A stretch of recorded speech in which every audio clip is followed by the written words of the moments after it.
Morning, Sub Tours.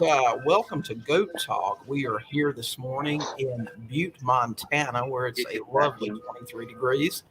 You guys know how I love the cold. So, hey, Renee, good to see you. You guys know how I'm loving that. Hey, today we're talking about building the perfect list. And originally, we were supposed to do this with Gayle White. You guys know Gayle. She's a frequent um, contributor here in the forum, but she can't make it today. So I did the only thing I could do. I reached out to some of our Superstar coaching group students that are rocking the list and asked them to come on today and talk with everybody about what they're doing. Hey, Nick, good to see you here. I'm glad you could take a break from your busy schedule there and join us. Hey, Sarah. So we're talking about building the perfect list, guys. Let me introduce you guys to our folks that are here helping us today. We've got Ed Zulvik up in Oregon. We've got Jeff Hugg there in Missouri, and we've got Mark. God knows where he's at today. But where are you coming to us from today, Mark? Birmingham, Alabama.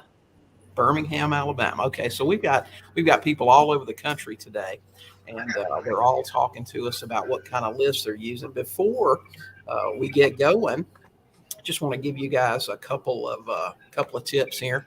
We're using StreamYard, so we want to make sure that we know who you are when you're commenting. So if you'll go to streamyard.com/Facebook and just let them know who you are. When you comment, we can call you by name. We really want to do that. So make sure that you do that today. If you've got any questions, drop those in here for the guys, and we'll be glad to answer all the questions we can get to today. So with that said, let's get going. Okay. So guys, tell me, and we can go in no particular order. If you want to talk about what you're doing in your markets and what kind of list you're pulling and what you're seeing happening with that today. Who wants to get started? Let's hear Ed since he's on a clock. Okay. Yeah, Ed's got to leave us a little bit early. But what you got going on up there in Oregon, Ed? Yeah, so we got kind of brewing up a new list. I haven't tried this list before, but what I've done is, so I guess back up a little bit. So in my investment business and the brokerage side, we kind of specialize in downsizing. So we try and target those individuals that kind of meet that criteria. So here, maybe a few months back, I was kind of playing around with some different data, and I stumbled across EDDM, so every door direct mail from the U.S. Postal Service. And I was just kind of playing around in there, searching around and looking, and all of a sudden I come up with some filter criteria.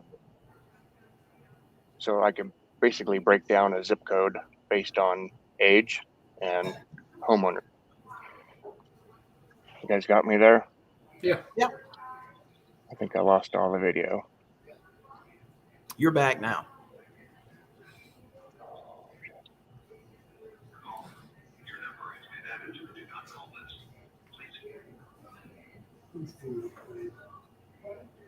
Well, I think Ed's having some video issues there.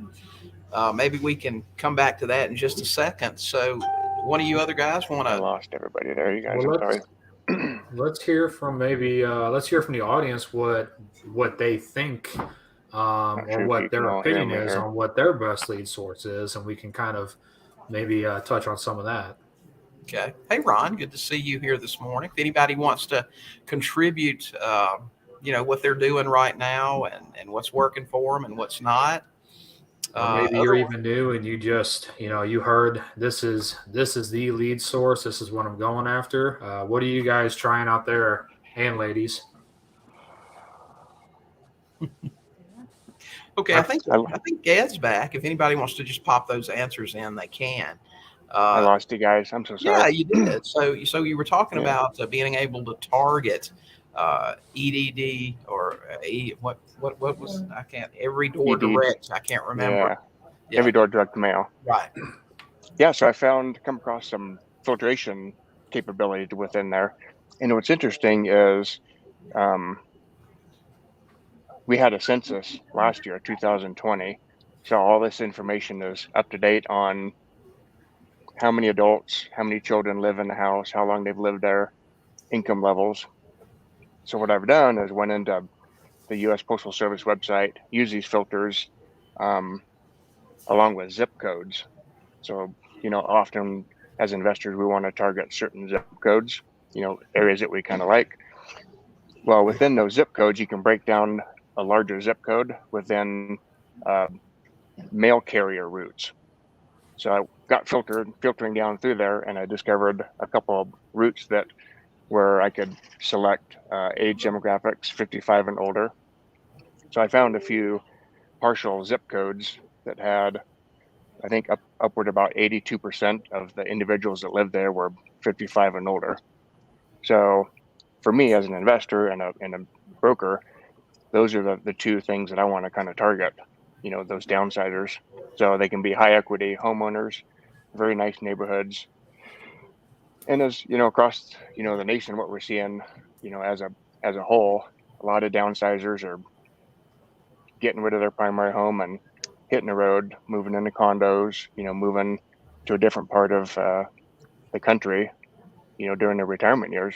So, like I said, we just scrubbed this list maybe about 3 weeks ago, and they're just now getting some of our callers to start calling through and setting appointments. And so I should know maybe in a few weeks kind of what that looks like.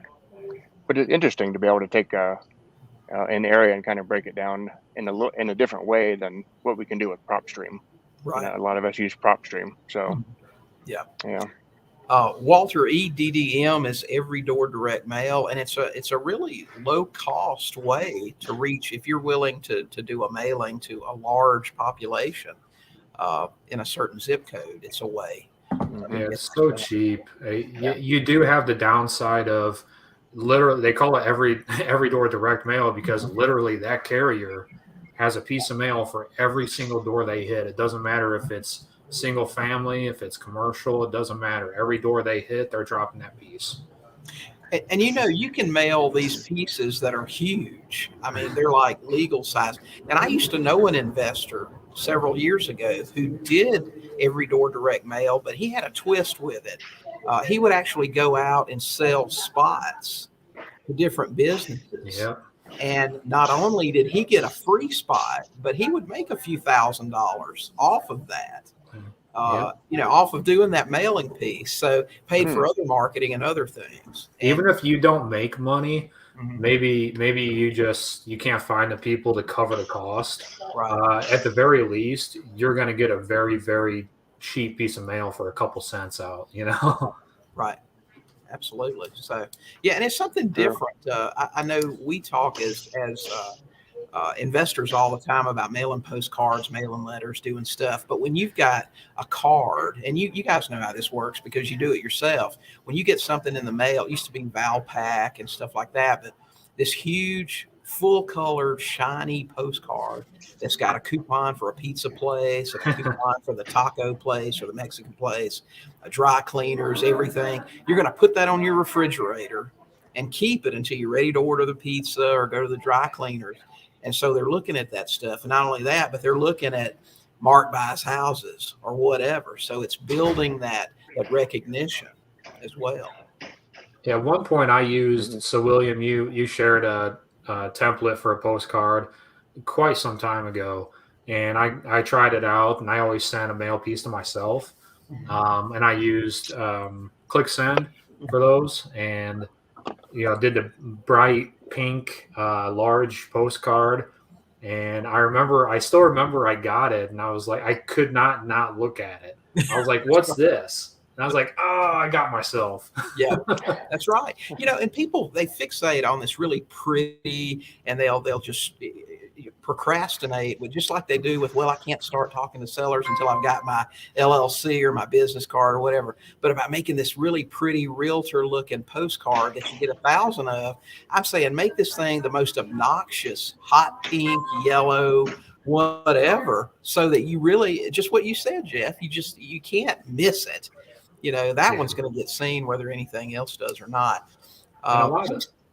Go ahead. A lot of the reason why they, and obviously it's not a topic for right now, but a lot of the reason why so many people do put off that stuff and they do dig into, oh, well, I have to have this perfect thing and I have to have everything right, it's fear. They're afraid of failing, and they're self-sabotaging themselves from achieving what they know they can do. Right. But they're getting pulled back into their comfort zone. Mm-hmm. Massive imperfect action will beat, the delayed perfect thing 100 times out of 100. Yeah. Fact. Cindy's on here. She says, I guess selling the spots, a genius idea. She got a guy on Fiverr to design an EDDM postcard, and it looked great. How much did you pay for that, Cindy? Hey, Petra, good to see you here. So EDDM, something you don't hear a lot of investors talk about, but some options there where you can literally mail to thousands of people and it not cost you anything. So something to certainly think about. So what else you guys got going on? What are you doing there in Missouri, Jeff? Did any answers come through on what other people are focusing on, what they like, what they heard? No, other than Cindy's comment about hard designed. Some of these guys, it takes them a little while to feel comfortable and start talking. Lazy. Yeah, man, come on. Tell us what you're doing. All right, so what if obviously the big one, so many people, like absentee is an old school one. It's always been around. Vacant, tax delinquent. Tax delinquent isn't as common as a lot of other ones out there. And something to note is people confuse on PropStream. They look at the tax liens and they think that's tax delinquents, and it's not. Almost never is that a tax delinquency. That's a federal or state income tax lien. Now, they do have a tax delinquent filter now, but that's only capturing a fraction. So for a lot of people, something to think about is get information from the county. Not enough people do it. Almost every deal that I get is a tax delinquent. Almost every single one. Right. Whether they might have other things going on, but almost every one is delinquent on taxes. And if you stick around to the end, I'll actually share a super duper lead source that probably nobody has heard of, nobody has taught, and everybody watching this, you probably never thought about it. So okay, looking forward to hearing about that. Nick says he wants everything over 40% equity, so he's going for the high equity stuff. Phil just got on here. Nick wants to know, have any of us ever pulled a divorce list? I'll tell you, when I worked local, that was something that I liked to do, was go down to the courthouse and get the divorce filings and do that. Anybody here ever pulled a divorce list? I personally don't like it. Yeah. And there's nothing wrong with it. You can absolutely, any list is going to get you deals. There's not a list out there that's not going to get you deals if you work it. But for me, what I found with divorce is a whole lot of delay, a whole lot of pain, that a whole lot of two parties that don't want to work together. And to me, I didn't want to deal with that, having to moderate two parties that don't want to come to terms. It's not really my thing. Right. I'll tell you this. Understandable. Yeah, it's not as hard as you think. There are some key things that have to be done, though. You got to catch these guys when they're talking and get some things hammered out right away, because anybody that's been divorced knows it's okay. It's not okay. It changes, with the wind. I mean, like that. So when you got them on the same page, if you can get them there, then you better get a quick claim deed and some other stuff done right away, so you only got to deal with one person. Hey, Toya, good to see you. Randy Thomaston says he loves divorce list. Randy, I love Randy because he goes after that tough stuff. Tell us, Randy. I talked to Randy the other day. How many deals did you close the month of September? That's incredible. Randy's a machine down in Arkansas there. Cindy said, I have PropStream, but have not pulled any list. Pam and Tracy gave us a good overview during the Sub 2 Palooza. Would love to get started. Listen, Cindy, you can get 10,000 leads out of PropStream every month. And that's one reason I'm really excited about having Burton start to teach monthly in the coaching group, because having him in there every single month, showing you what's new and how to do stuff, that's going to be, even us, I mean, we've had PropStream between the two of us, gosh, for, I don't know, the last 3 or 4 years, and we probably don't utilize a fifth of its capability. Yep. I can share There's my a lot in screen there. with PropStream and go over some stuff if that's something anybody's interested in. Yeah, we can if we get to that point, yeah, we can do that, or we can do that on another day if you want to show a few things, maybe. Let's see. Walter, Cindy, go ahead. on Saturday, I'm gonna jump into a little bit of this, the downsizing list, and PropStream and some of those filters, and kind of some of the marketing behind it, why I'm doing it. So I'll cover some of this on Sunday, or Saturday rather. So Cindy, if you want to jump on, there's always a spot for you. Yeah. Okay. Hey, Michael, good to see you. Crystal's here. Don't know who. Facebook user. Very good morning, all. Good morning to you. Go to StreamYard.com /Facebook. Let us know who you are. Phil says the problem is everyone's pulling the same list, high equity. Phil, that is not true. I've never pulled a high equity list, ever. I'm just not looking for that. Now, occasionally you'll get something that's got some equity, but I'm just not looking for that. Non-owner occupied, I've been trying to figure out a good niche to segment those folks who aren't getting 4 to 5 calls a day. What about you guys? I mean, are y'all pulling low equity? Listen, we pull stuff that's negative equity. I do. Yeah. It's not a area of focus, and honestly, so right now my focus is a lot. Not that I won't take down sub 2, but a lot of my focus is someone that's going to take a cash deal. So I kind of filter out high equity more than I leave it in there, but I still hit them. And honestly, as far as like hitting people to get 5-6 calls a day, it's unfortunate. That's just the time we live in.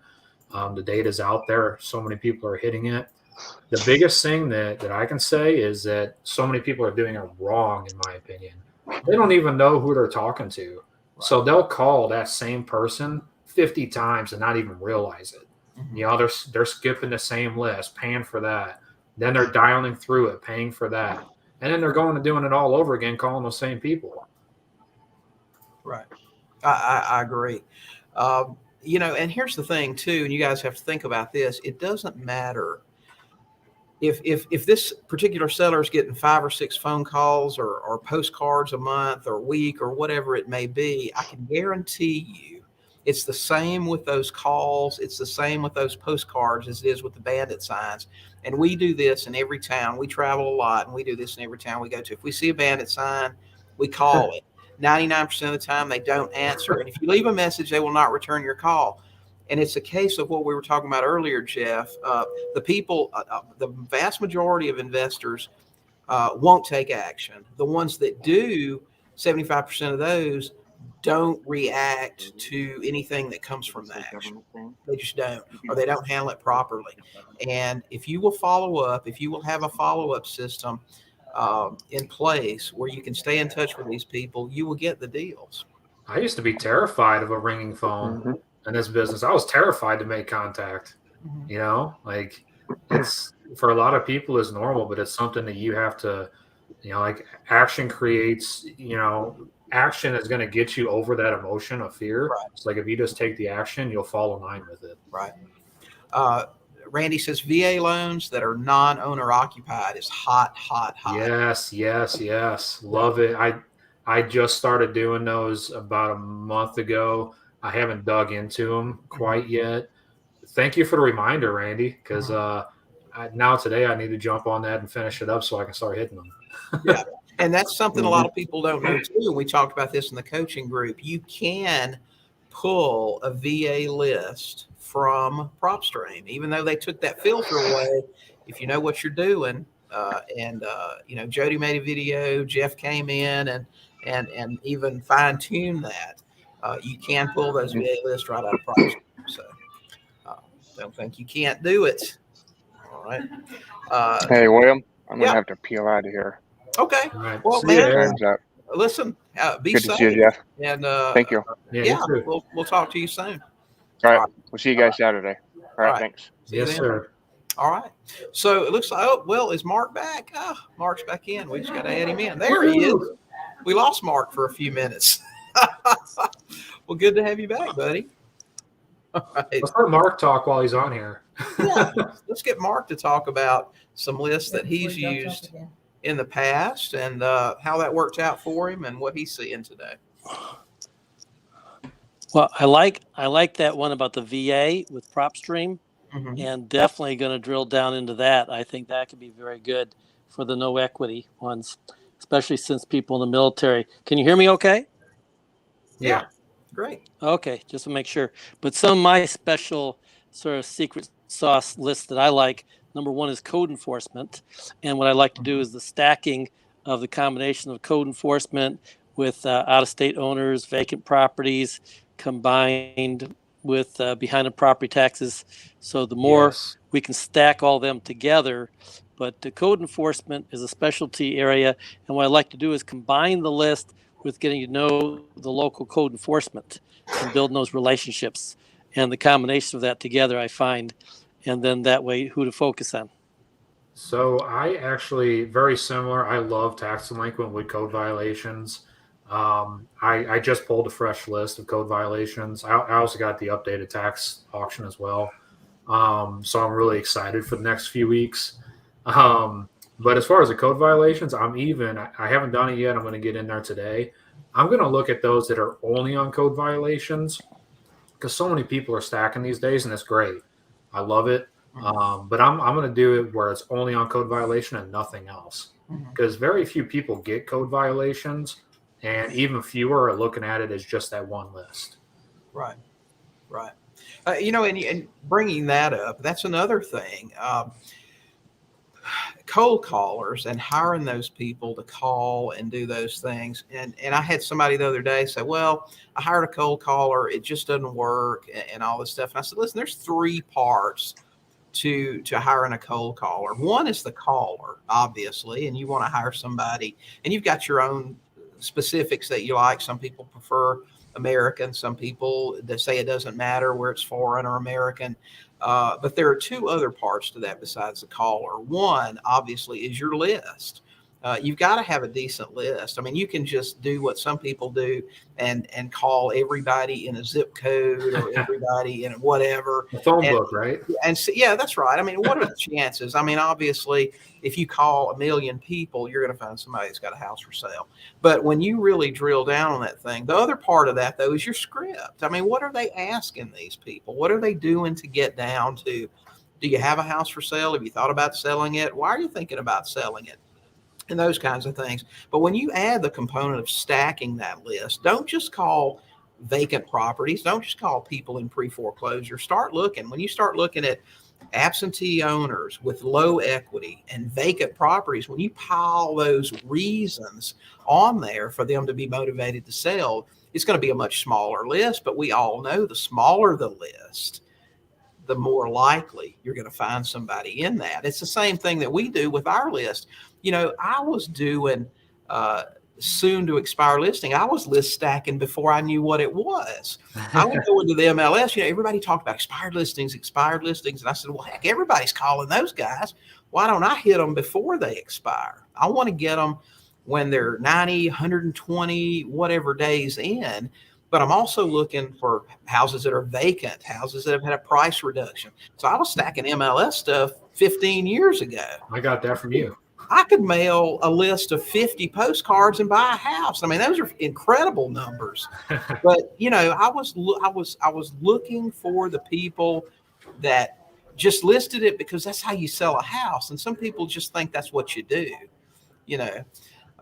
But anyway, that's so stacking, man, that's critical, especially today when some of these guys, wholesalers, if you're in here, God bless you. I love all of you. But you guys are the reason we got all these texting laws coming to start today, I think, don't they?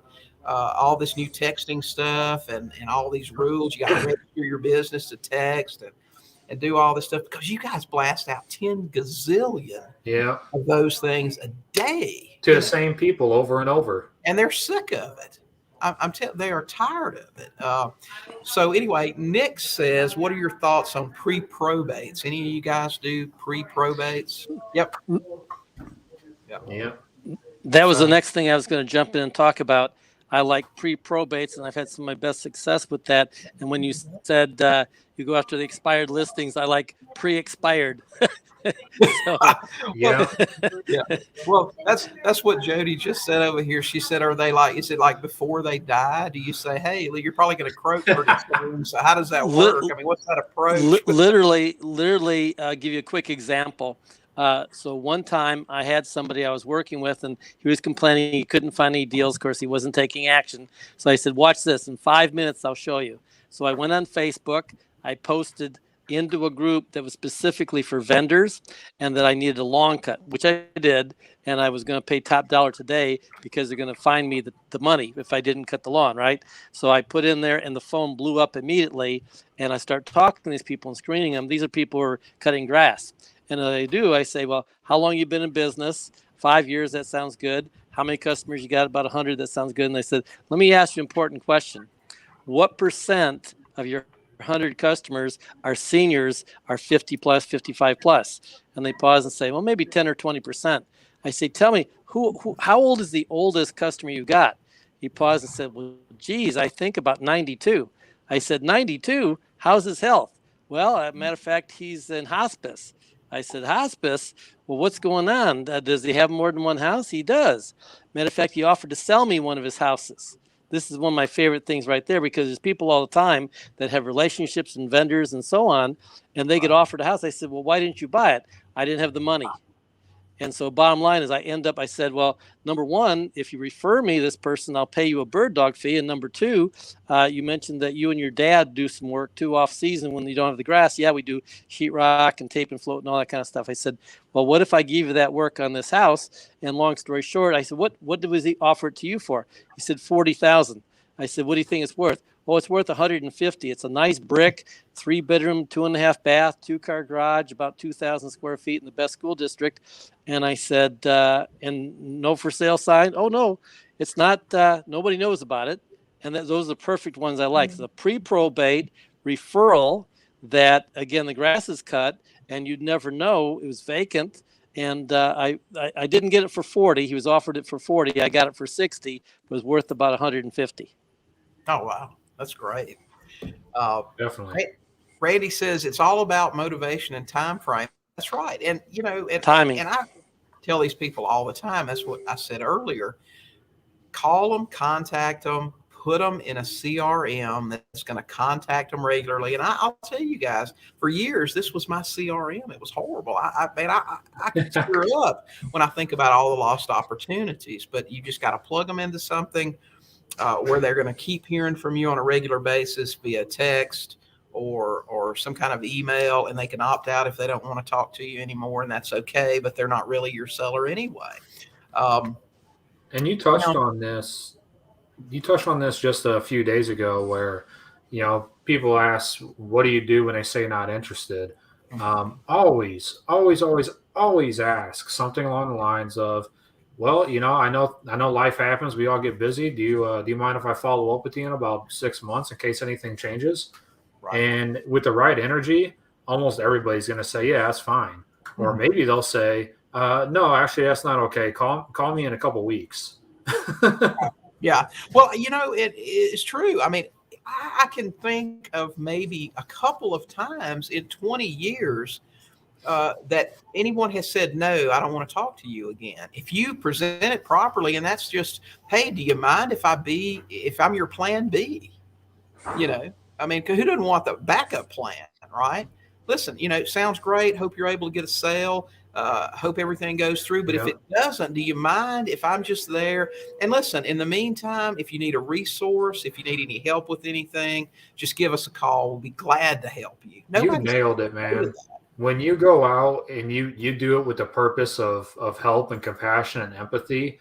So speaking of that, I love pre-foreclosures. Mm-hmm. I was actually kind of burned by it in 2020 because I had almost all my eggs in that basket. Mm-hmm. They broke. COVID broke it. So Jim talked about 30, 60, 90 day late. Well, I love pre-foreclosure, and I approach it from an aspect of help. I never will I call them and say, will you sell me your house? Never. Right. I say, hey, are you aware this is happening? Do you know your rights? Do you know how to tackle this? Right. I would love to help you if you want me to. Right. I'll jump on a phone call with their bank. And I have gotten the bank to give them loan mods. I've gotten the bank to delay the foreclosure. Right. And guess who they call when it's time? That's exactly right. They've been hit by 30, 50, 100 other people, and they only talk to me when I do that. Right. That's and that's the difference right there. If they're hearing from 100 people that want to buy their house, and you're the first person that knocked on their door or called them and said, listen, what can I do to help you keep your house if that's what you want? You're the first person. Even the door, the leave behinds that I used years ago and would still use today if I were local, will say, listen, yes, we buy houses, but we can also help if you want to keep your house. They don't see that on the mail piece, at all. And building on that, William, one of the things I learned from one of my mentors is there's a specific package, and this package has actually got 10 items in it about options. And when I knock on their door, I don't talk about foreclosure. I talk about, say, I'm here to let you know that you have options. Does anybody at the mortgage company talk to you about your options? Well, no.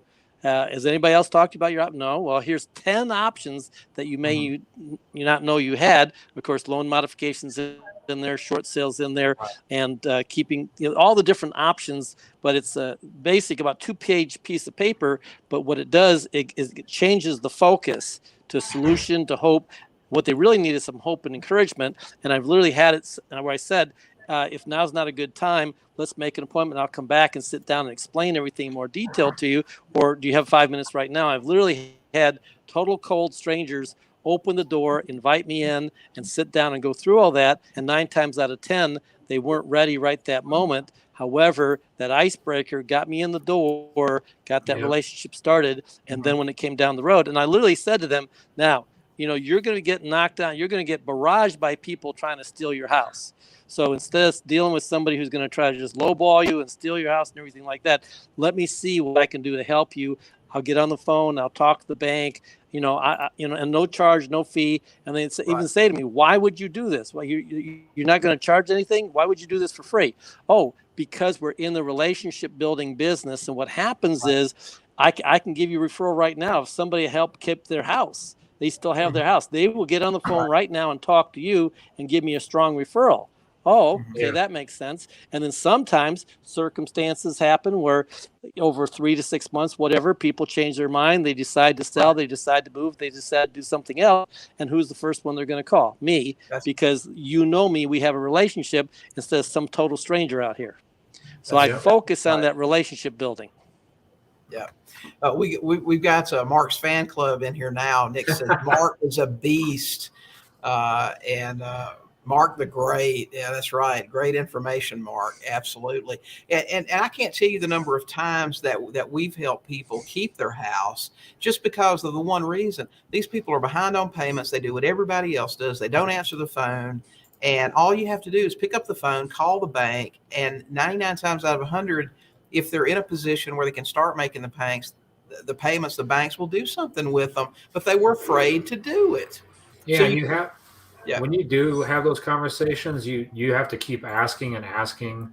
Be nice about it, but keep asking the bank, what can you do to help? What can you do to help? Because I've had people where the homeowner wasn't successful with getting through to the bank. Because sometimes the bank is like, think about the customer service reps. They don't want to have these conversations. So they're trying to get out as soon as possible. Well, now when a third party comes in and they're not emotionally attached, and I can calmly say, please help her, please help him. What can we do? Are these some options? And they might say no. And then I'll circle back and say, well, can you do this? I can't tell you how many times that I delayed a foreclosure or created a loan modification application to open back up just by continuously pressing them. Right. And here's what we all know as investors who've been doing this for a little while. You approach first with a heart to help people that are in trouble.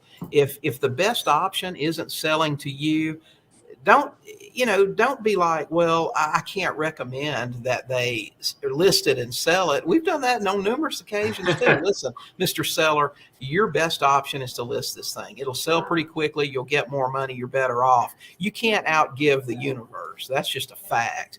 If you approach these people with a heart to help, the sad truth is that 70+% of these people are going to be back in trouble in the next 12 months. And it's just like Mark said, they have a relationship with you, and it doesn't matter how many postcards or emails or phone calls they get, they're going to call Jeff or Mark because that guy helped me last time. And if there's any way he can help me, he will. And maybe their situation's changed now, and they are going to have to sell, and they're going to sell to you.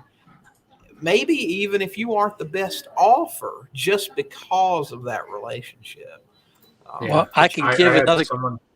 Yeah, go ahead. Well, I was going to give a quick example of one of those that happened. Again, just awareness. I was over in Houston at the medical center for cancer and all that, and I actually had a client. He worked there in the medical field, was trying to get out of his job. So we're talking at a coffee shop, and we're being sort of loud and everything. And next thing you know, he has to go back to work. And so the lady at the table next to us at this coffee shop says, "Excuse me, I couldn't help it over here. Sounds like you're involved with real estate and helping people." I said, "Yes, ma'am. How can I help you?" She said, "Well, maybe you'd buy my house." I said, "Well, tell me more." One of my favorite things when people say they don't know what to say, I just say, ask people, tell me more. Get them talking, get them telling their story. So this lady tells me a story that she was there visiting her sister who had cancer, and she actually lived in Dallas, Fort Worth, and then she had elderly parents that were in El Paso. But the more she told me her story, the more I was real clear that it was a situation that we were not going to be able to, buy at that price because it was too high. And so anyways, but and she even said, I said, "Well, here's the number." She said, "Oh, no, I couldn't sell for that much." But I could tell her house was listed. It was listed too high. It was older. It needed some work. And so I just focused on building a relationship, talked to her once a month, showed her a lot of empathy. And what ended up happening then is we ended up going ahead, and 9 months later, 9 months, she calls me out of the blue because I've been staying in touch once a month. And she said, "Mark, I need your house. My house is going to sale next month." I bought that house, and I ended up selling that house to somebody who was an owner-occupant, new investor. But anyways, it worked out good for everybody. Now, I didn't make a lot. I made $5,000. But again, the timing and the follow-up and the pay, the big thing, there's very little competition in the area of follow-up. So many people are only looking for the instant hit, and they don't understand timing is such a key, and the relationship is such a key in this business. Oh, and the one other thing I was going to mention before I forget, before we run out of time here, is lumpy mail. I have found that doing things you were talking earlier about mailing like oversized. So I've done things where you mail with a check with their name in it because that gets open, or you do something that you got some kind of like aspirins in there or something, that anything to get that open, that really helps too. Right. I just thought I'd throw that in there before I forget. Absolutely. That lumpy mail stuff is great. I'll tell you, we did a test. I was actually telling Jody about it. We did this about 5 years ago. You could buy a burner phone. And listen, this is only, and I don't even know if you can still do this now, but you can buy a burner phone in bulk for $5, and they come with 10 minutes of call time. And you take that phone and you program your number in it, and of course it goes in with your mailing piece. You talk about an impact when somebody receives a working phone. Listen, I've been trying to get in touch with you. That's insane. I'm going to make it easy. Hit 1, and we'll be talking. Okay. Now we did a small test on that and didn't test enough to really know. It didn't buy anything from it. But I want to do that again. I don't even know what's that. Oh yeah. And then I will tell you this though, something that we used to do that we haven't done in a while that got a great response. And I'll share this. It was actually in our marketing course, is a vomit bag mailer. Okay. What? Listen. Yeah. Listen, it's, I'll tell you about the concept, how this thing works. You get on a plane, they've got the barf bags, right? Okay. Right. And you can duplicate a barf bag. It's a white sandwich bag. You can buy a bundle of 100 of them at Walmart for about $5. And you put your mailing, I lay out how to do it in the marketing course in detail, right down to the stamp on it, the stamp and the red stuff, but you put your marketing piece in it, and it comes, you guys know what a sandwich little lunch bag looks like. Now it's folded, looks just like one. When you put this tab on it and put the stamp on it, the red ink stamp on it, and put the mailing address on it and everything, who in the world would send me a vomit bag? Okay? and no matter what their problem is, in foreclosure, tax liens, big liens, whatever, and your mailing piece will say, does your current foreclosure situation make you sick? Give us a call. Now that thing, it got noticed, and of course some of the calls weren't very favorable, but but it did work now, and I haven't done it in a while, but need to start doing that again because it's different. It's just nobody talks about that. I've never heard of doing anything like that, but had that idea on a plane one time. I wonder what would happen if we mailed people these things. Let's see. We got some comments here. Yeah. So Jim mentioned 30, 60, 90-day late that we never really got to. I don't know how you all feel about it. I'm not a big fan, and there's a two-part reason why. One part is that's true, and I'm not necessarily against this. I don't think it's unethical personally, but there's some gray lines there with 30, 60, 90-day late that's credit report level stuff. And you're not an authorized party, so that's one part. Take that for what it's worth. Right. The most important part to me is what I found is they weren't so already with pre-foreclosures in Missouri. Most of them go non-judicial, so it's a deed of trust and it goes to an attorney. Right. It's all done behind the scenes. When they have the notices in, it takes 21 days to foreclose here. It moves quick. So people are already not motivated when they're looking at a auction date 2 weeks out, 3 weeks out. So 30, 60, 90 days late, what I found was they're even worse. They're like, oh, no, it's fine. It's fine. It's great to get in front of them and have those conversations. But I was kind of tired of just every single person I talked to wasn't motivated. They were in denial still. Right. And most investors that pull those lists, and especially the inexperienced ones, they come back and they go, well, I pulled a list of 500, 30, 60, 90 days and made contact. All the ones I made contact with said they didn't know what I was talking about. Well, that's what people do. Okay. I mean, they don't admit to that. They don't know you. They're not going to say, well, I mean, very few will. Oh, yeah, man, I'm in foreclosure. I can't pay my bills. They just don't do that, Hey, Matt, good to see you. Rissa says she's the ER with her doctor. She'll catch it later. Hope everything's okay. She says her daughter will be okay. Crystal said, I have failed at follow-ups. Listen, we've all done it. Oh, yeah. And I'll tell you, a CRM, and there are a dozen of them. We recommend REI Black Book, and you're in the coaching group, man, we can get you a phenomenal deal, a package deal with that because you can. Where you'll get accelerator programs and things waived and setups and just all kind of stuff. Message me if you're interested. But even if you're not in the coaching group, REI Black Book, I mean, for what you pay every month, just one successful deal out of that will pay for that program for the rest of your life. Yeah. Just one. It's worth joining. It's worth joining the coaching group just for all these benefits like that you offer us, William. It's fantastic. It's like, for what used to be charged back years ago for these programs, even your program, what you charged 10 years ago before you went to Belize or whatever, when I found out what you charge now, I was like, oh my God, I gotta jump in immediately, take advantage of this, because it's just unbelievable the value that you're offering in this coaching program and all the extras and all the and just the prop stream deal and access. Just on and on. You provide so much value. We really appreciate you a lot. But I was going to mention one thing more on the foreclosure thing that's very important in my experience, and that is I never, when I knock on a door or when I use a mailing piece, I never mention the word foreclosure. I avoid the word foreclosure. You never know. One spouse might not know, and is about to kill the other spouse. So I never, ever use that word foreclosure. What I say instead is, hey, a lot of people are having problems right now with their mortgage company and are frustrated, and we're here to help. And so literally when I go door to door and they ask me, like the 30, 60, 90-day list that you're talking about, here's what I say, Jeff. I say, well, we like this neighborhood. And we found that for whatever reason, a lot of people in this neighborhood have been having problems with their mortgage company. So we were just checking, are you doing okay? A lot of people lost their jobs or had financial difficulties because of the whole COVID thing. We're just reaching out in the community, in the neighborhood, and we like this neighborhood, and we know people in this neighborhood, and we're just seeing what we can do to help because nobody's helping enough people. And they go, really? And it just changes everything in the dynamic. And then, oh yeah, we've got this list of 10 things. Are you having any problem?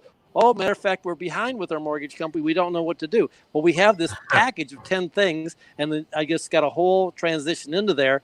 But that key is, because I do the 30, 60, 90 ahead of time, especially certain states where it's fast, like Missouri. And I've done door knocking in Missouri and Texas, and I get there early. Now, naturally, they're not motivated. When I first started and I heard, oh, yeah, this is going to be easy foreclosures. And I got an area that was a high concentration in Dallas-Fort Worth of foreclosures. And I set a commitment to knock 100 doors in 90 days. And I did. And the amazing thing to me is when I knocked all these doors, if I could, because they'd be peeking through the blinds, because the other bill collectors, the hardest thing was getting anybody even talk to you. But when you did, here's the number one response I got from everybody. It's already been taken care of. It's already been taken care of. And I'm thinking to myself, as a newbie, how in the world are they on this list? Every 100%, it's all been taken care of. And then what I learned with a little bit more education and training, and that's, again, the value of working with someone like you, William, is the things to say. What do you do with the objection? So I learned to say, oh, that's great. I'm so glad to hear that you've have it taken care of. Tell me, who did you talk to? What did you do? Because I was just talking to somebody the other day, and they made the false assumption. And did you have something in writing from the mortgage company you should show me? Well, no. Well, then how? I'm confused. How do you know it's been taken care of? And one guy got so upset one time that he went down and he immediately paid the whole loan off. And then when I came back, he showed me, listen, the damn thing's paid off. There is no more mortgage. Oh, well, that's good to know. I'm glad you're gonna be able to keep your home. And but you got to have this attitude and this sense of humor that my focus is helping people, my focus is having fun, my focus is learning. It's an adventure, and so I don't do cold calls. I don't do cold calls. I don't have problems. In my mindset, the most important thing I think of all the time is I'm in the business of helping people. Who can I help today? And then, some people, timing not ready. But I've helped so many people and made so much money helping people. And that's the biggest thing. Door knocking, there's virtually no competition. I mean, so much of this, people are afraid to call. That's why, let me get a VA. Let me get anybody to do this that I don't want to do. And there's actually, in certain niches, very little real competition because most people are thinking instead of doing. Right. You got that. Door knocking is very, very... It's scary. It's uncomfortable, but you have so little competition. And, I've had one where she got nailed by so many people. And I talked to the son. She was elderly. And I said, hey, look, is she sound of mind? Yeah. Okay, well, are you comfortable with me going and knocking on her door? She's like, yeah, go ahead. I went over there, knocked on her door, talked to her, and guess who she sold her house to? Must be Jeff. We've got a bunch of comments here. Let's see what we've got. LeJohn's talking about the lumpy mail. He said he puts his magnets in every envelope. Jim says his buddy uses bank bag mailers with great results. Yep. Yep. Renee must be interested in the barf bags. Do you fold down the bag? Do you tape it to make it smaller? She said, no, we don't. As a matter of fact, those sandwich bags we're talking about will go as first class. They're within the dimensions, and I can't remember what the exact specs are, but all you have to do is put a little, and actually to tell you what it is, to tape it shut, we just use those little dots that you can buy, like labels, the white ones, and put it on the outside. So no, I've never heard first class and vomit bag be used in the same sentence. Listen, we're here to shake things up, okay? Yeah, that's right. So we do what other people won't do, so we can do things other people can't do, right? Let's see. Renee asked, how do you get the pre-foreclosure list with all the data being withheld? And I'm not sure what she's talking about. I think she's talking about the 30, 60, 90s. And there are list providers out there that'll sell you. Yeah. And pre-foreclosures, I could be wrong. I'm not familiar with a state that has a non-disclosure law around pre-foreclosures, and especially when it's a judicial state, because that's going through the courts, and you can't hide things in the courts. That's all public information. Right. Rini asked, I have contacts with the title companies, and they can only give me short notice foreclosures that are just released to them. Yeah, but we're talking about, if you're talking about the 30, 60, 90s, that's a list provider you're going to have to go through, whether it's List Source or whoever your favorite one is. You're going to have to pay for those, and they can be a little bit expensive depending on the company and how many you're buying and things like that. So that's who you want to talk to. And hey, related Brian, to this, yeah, no, I was go going to ahead. mention one other thing real quick, and that's water. Water that's shut off, water meters shut off. And that's a good little niche that very little people know about or working. And then the other little. Oh, I think we lost Mark again. While he comes back, speaking of water, with the water list, something to keep in mind. You there? All right, go ahead, Mark. Are you back, Mark? I think we lost you for a second. Yeah, it did lose me for a second for some reason. So go ahead, Jeff. So something to keep in mind with the water list is, you really have, you're better to kind of scrub that against some other things like sold and MLS data, because a lot of those are going to end up being things that sold on the MLS. They just sold, or tenant turnover, which isn't bad. You contact the landlord and, hey, you just had tenant turnover. I mean, I'm here. And speaking of tenant turnover, evictions is something I'm about to hit really, really hard. I should have gotten that stuff in place, 4 months ago. But the best time is always now. It's never too late. So that's right.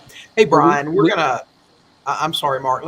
Brian had a question about the REI Black book. We'll tag you in the coaching group and let you know where you can go and get that deal with the group. Go ahead, Mark.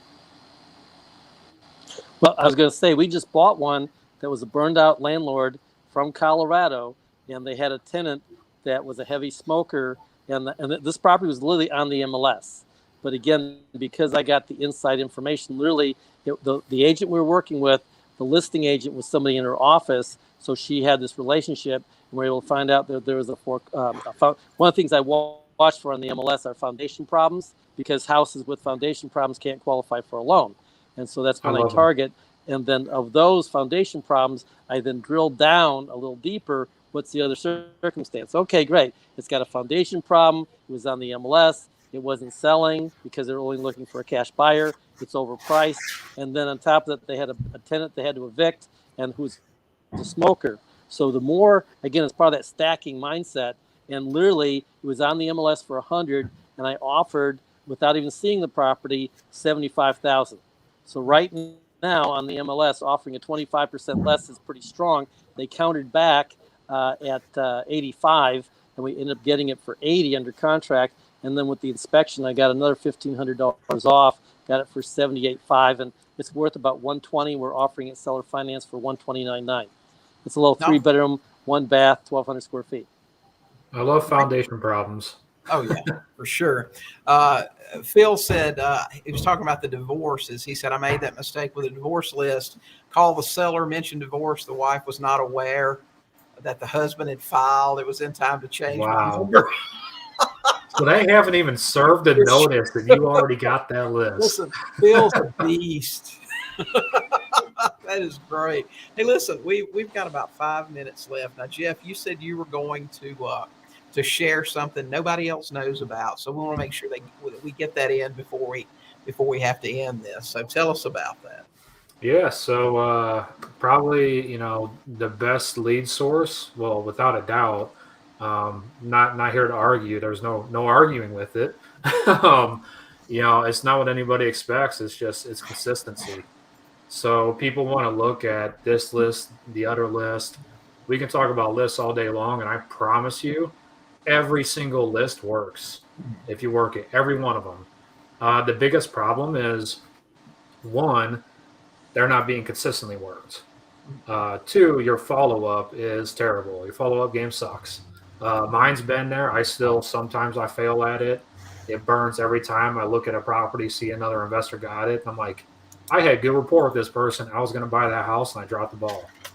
So really just consistency is the best lead source. Stop overthinking it. Stop thinking about, I have to have this list or the other list. I have to stack all these. Build a process around what you want. And if you don't have a process in place, don't wait for that to take action. So like William says, step one, take action. Ready, fire, aim.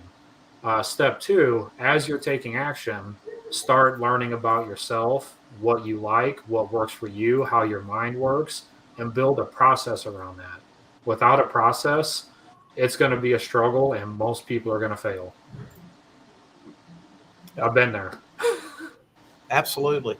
You got to have a plan, and then you've got to have some systems in place. Follow up, we've talked about that today. That is crucial. And I'm telling you, and here's the truth of the matter.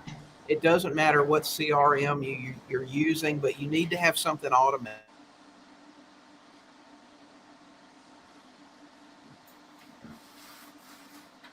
Oh, no. We lost William, of all people. Yeah, can't hear him. I see his lips moving. Well, am I back? There he is. Okay. He's back. All right. We're talking. Yeah, I'm back. So I was just going to say, it doesn't matter which CRM you use something. There are several different ones out there. We use and recommend REI Black Book just because it doesn't require any integration of other stuff. Yeah, there are cheaper ones you can get, but you have to hook Twilio or this or Zapier or whatever all those names are. And if you're like me, you don't have time for that stuff. You don't know how to operate any of that stuff. But one system that has everything, that's what you need. You can get 14 days free, and I might be able to squeeze 30 days out of them if you let me know that you're going to go through there in order. So Squeeze, yeah, William. Listen, I'll whack people about the head to get you guys some great deals. I'll slap them around. It's obvious that you do that. Yeah, they know me. They know what I do, and I'm going to try to get you guys the best deal that is possible. In fact, the one the coaching group people get, Kevin with REI Black Book said, "I just want you to know we've never given away all this stuff before." So I said, "Listen, well, we want it too. So we're going to get it for everybody." But anyway, go here. You can get that deal if you're. Yeah, we whack them, Stacy. That's right. So anyway, go there, get that one. If you want another one, buy another one. But get something in place where when they say no, you don't forget about them. Because when I first got started as an investor, Ron LeGrand said something that is so true. He said, all sellers' motivation changes with time and circumstance. Yep. Okay? Somebody that says absolutely no today will be calling you in a couple of months saying, "Hey, remember when we talked about that lease option thing? We're interested." And I said, I actually had a deal one time. It was that way. I threw a lease option, sandwich lease option proposal to them. They weren't interested. A couple of months later, they called me back. They are interested. I said, "Well, we don't do those anymore, but we will take over your payments if that works for you." And we bought the house. So it was an even better deal for us. But get some kind of system in place. And if you want to pull low cost list that you can stack any which way, take a look at PropStream. We can get you 7 days free on that and save you a couple of bucks a month if you decide you want to keep it. And you can just go to our link for PropStream and take care of that. So anyway, man, for sure. I don't see how any investor functions without PropStream. I use it every day. Every single day.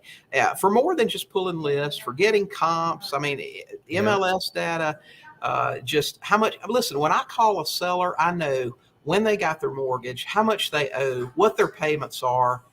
They have transfers. They have title documents in there, like transfers listed, that aren't even in county data on the public interfaces. Right. So, of course, when you go down to the courthouse, you can find them. But on the public interface, you don't see them there, but they're on PropStream. Right.